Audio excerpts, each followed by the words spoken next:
From the News Channel 5 Network, this is SportsLine.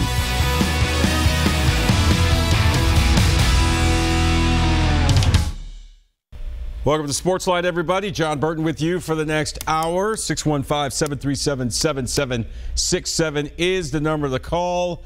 Got a lot going on. Obviously, we're going to spend the majority of the hour previewing the big playoff series between the Nashville Predators and the Chicago Blackhawks, which gets underway tomorrow night. Bit of Titans news. Marcus Mariota will reportedly join the team on Monday when the team comes back for their voluntary off-season workouts. Of course, Mariota still rehabbing that broken leg he suffered in the Christmas Eve game at Jacksonville. Still no timetable for him to get back on the field and get back to practicing, but he will be with the team on Monday. Monday is the first day of the new league calendar year where players and coaches are allowed to talk football. So Mariota expected to be with his teammates on Monday as they return for voluntary workouts. Meantime, the buzz around Nashville, of course, has to do with the NHL playoffs. As we said, the Predators, the 8th seed, if you will, in the Western Conference, taking on the top seed, the Chicago Blackhawks, a rematch of a pretty good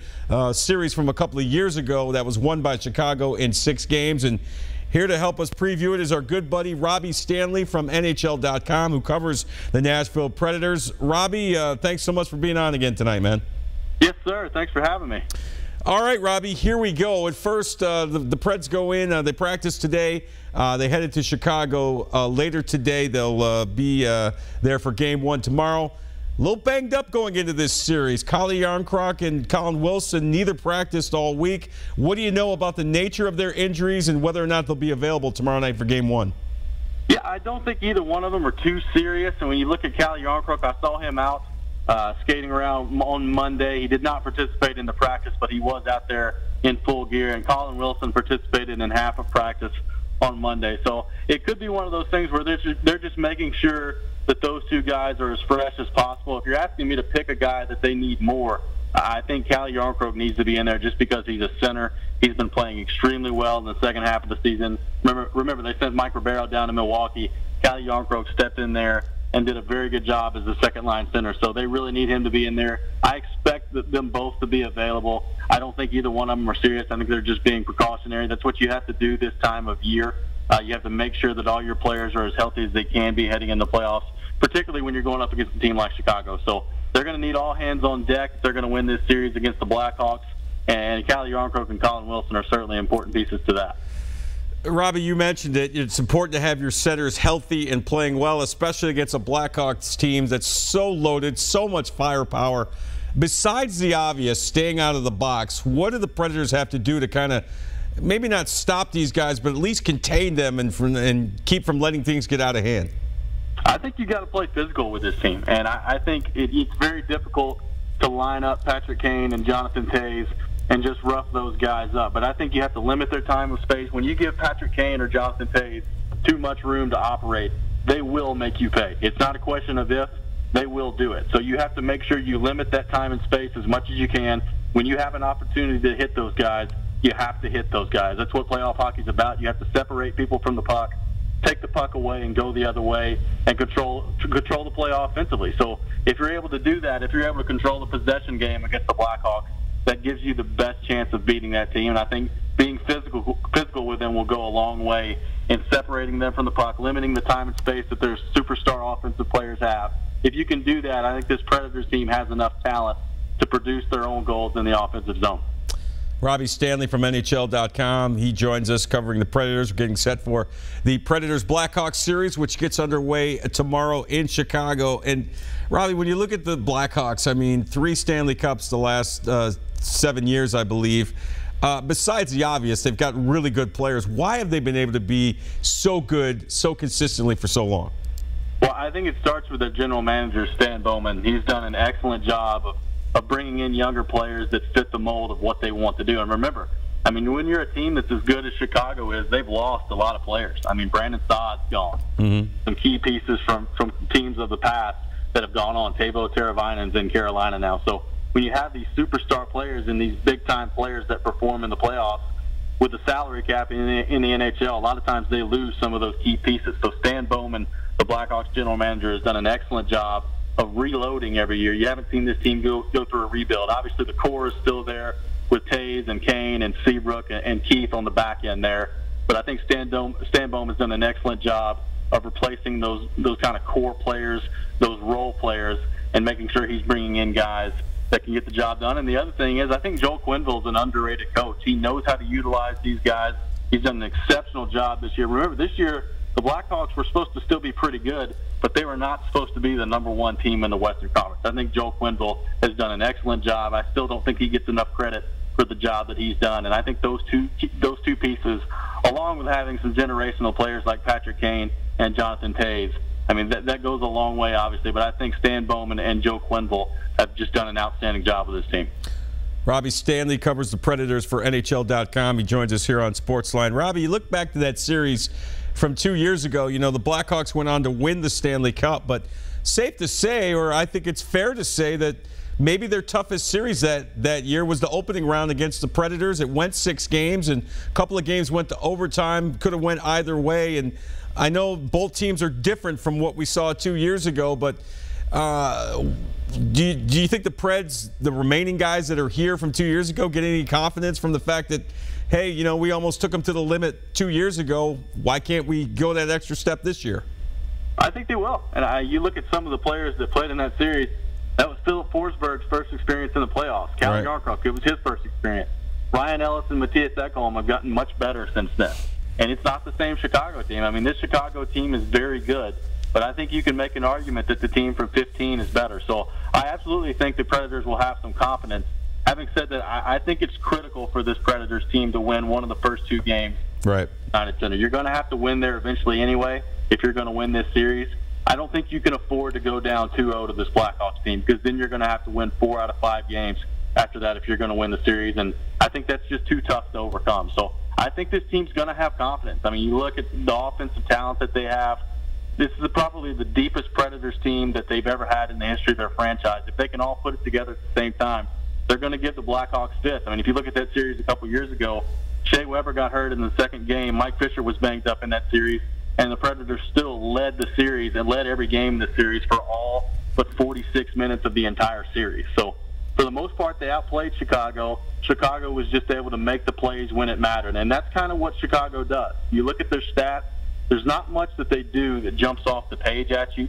There's not much where you can just look at and say, wow, they're really great in this area. But they just know how to win. They know what it takes to score a goal. When it's a 2-2 game, there's less than 5 minutes left in regulation. They have guys that can go out there and make that play. They know what it takes to win in the playoffs.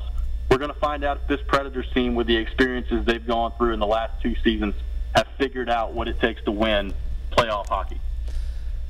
All that being said, Robbie, me personally, have a hard time picking the Preds to win this series. I'm certainly hopeful that they can pull it out.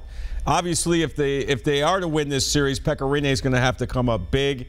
It seems like every time I have you on, I ask you in some way, shape, or fashion about Pekka Rinne. Talked to him today after practice. He seems loose. He seems very confident. What's your confidence level in him going into this series, and what should Preds fans' confidence in number 35 going into this series? And which of the 2 teams you think has the edge in goaltending? I'll say this. I'll give the Blackhawks the edge in goaltending because Corey Crawford has been there. He's done it before. He's won 2 Stanley Cups. But I feel much better about Pekka Rinne heading into the playoffs this year than I did a season ago. And as we all know, he played pretty well in the playoffs last season. But I just think for the last month and a half, 2 months, Pekka Rinne has played well. He's stopped the pucks that they've needed him to stop. Even when he hasn't gotten much help in front of him defensively, he's bailed them out a few times. And that's just what we didn't see in the first half of the season. Too many times he was letting in soft goals, and I think he's gotten much better in that area. Like I said, the last month and a half, 2 months, I think he's really found his game. He's been efficient with his movement, and the thing about Rinne is when he's got that glove hand going, you know he's feeling good, you know he's feeling confident, and it's going to be a good night for the Predators more times than not when that's the case. So if he's got that glove hand going early in the game tomorrow, you can pretty much bet that he's going to be on. I feel confident about him in this series. I still give that goaltending edge to Corey Crawford. Mm-hmm. He's an underrated goaltender in this league. But I don't think it's a big edge by any stretch of the imagination. If you look at the save percentages, they finished the season with the exact same save percentages. So you're really just kind of picking one either way there. Just the championship experience makes me give the edge to Crawford.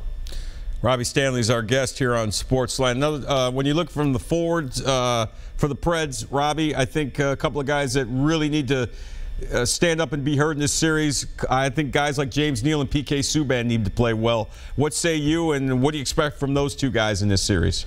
Absolutely. And you look at James Neal, he's a guy that, he scored over 20 goals again for the 9th time in his career. We know what he can do. We know what kind of a sniper he is. Got that top line of Forsberg, Johansson, and Arvidsson. I think you pretty much know what you're going to get out of those guys. James Neal's a guy that when he gets hot can take over a series. He can take over the game. Because he can score in bunches, and if he gets hot in this playoff series, that just gives the Predators another weapon to operate with. And like you said, PK Subban, this is what they made this trade for. This is what they traded Shea Weber away for. It was this time of year. PK Subban has been a big-time playoff performer in his career. He has to be a big-time playoff performer against the Blackhawks, so the Predators just are not going to win this series. It's as simple as that. If he doesn't play to the standard that we've seen him play before in the playoffs with the Montreal Canadiens, the Predators just are not going to win this series. So PK Subban's going to have to be great. I think he has gotten a lot better as the season's gone on. I don't think he lived up to the expectations in the first half of the season, and certainly injuries played a part in that. But I think as the season went on, the last 25 games, he's been very good. I still think there's another level that he can reach, and he's going to have to reach that against Chicago. We are finishing up with Robbie Stanley here on SportsLine. Just want to get your quick thoughts on the Eastern Conference, Robbie. Obviously, the Pittsburgh Penguins are the defending Stanley Cup champions. They're off to a good start tonight against the Columbus Blue Jackets. They were up 2-0 in the second period last time I looked. Obviously, Washington is one of the top teams. Columbus is another team that's had a good year. Is it the Penguins again coming out of the East? Who do you like on the other side? I actually think this is the year that the Washington Capitals are going to break through. And the only if not now, when, right, Robbie? I mean, really. Well, they've got to win. Yeah. I mean, you look at the Pittsburgh Penguins. If they didn't have a big-time injury on defense, I would still pick them. Right, Chris Letang, right? Yeah. Hurt, and he's going to be out the entire playoff. So with that big of a hole on the back end, I think this is Washington's chance to really break through and make that deep run that we've been waiting on them to make for what seems like a decade now. So they've played extremely well this year. We know what they're about in the regular season. They do this every year. The only thing that matters in Washington is the playoffs, and I think this is the year that they finally break through. If they don't, they've only got themselves to blame, because Chris Letang being out for Pittsburgh is a huge, huge loss. No question about it, Robbie. I know you got a big softball game you got to get to tonight, so good luck with that. Hope you hit a couple of out. We appreciate you being on tonight, and hopefully we can get you back on throughout the series to kind of break things down. Absolutely, JB. Thanks for having me, man. All right, Robbie, you're the best. Appreciate it. Robbie Stanley from NHL.com. You can follow him on Twitter at @RStanleyNHL. Always good to have Robbie on as we break down the Predators and the Chicago Blackhawks. Time for a break. Courtney says it's time for a break, so we shall take one right now. We're going to hear more from the Predators from today's skate. Again, Game 1 with the Blackhawks tomorrow. Reminder, Steve Lehman is in Chicago. He'll be reporting from Games 1 and 2 tomorrow and Saturday throughout the weekend, so definitely keep it right here, or actually over on News Channel 5 for all your Predators playoff coverage throughout the playoff run. When we come back, we're going to hear more from the Preds. As we said, they skated today. They're in Chicago tonight. Game 1 tomorrow, plus your phone calls. Give us your thoughts on this series. Who's going to win and why? We're back right after this.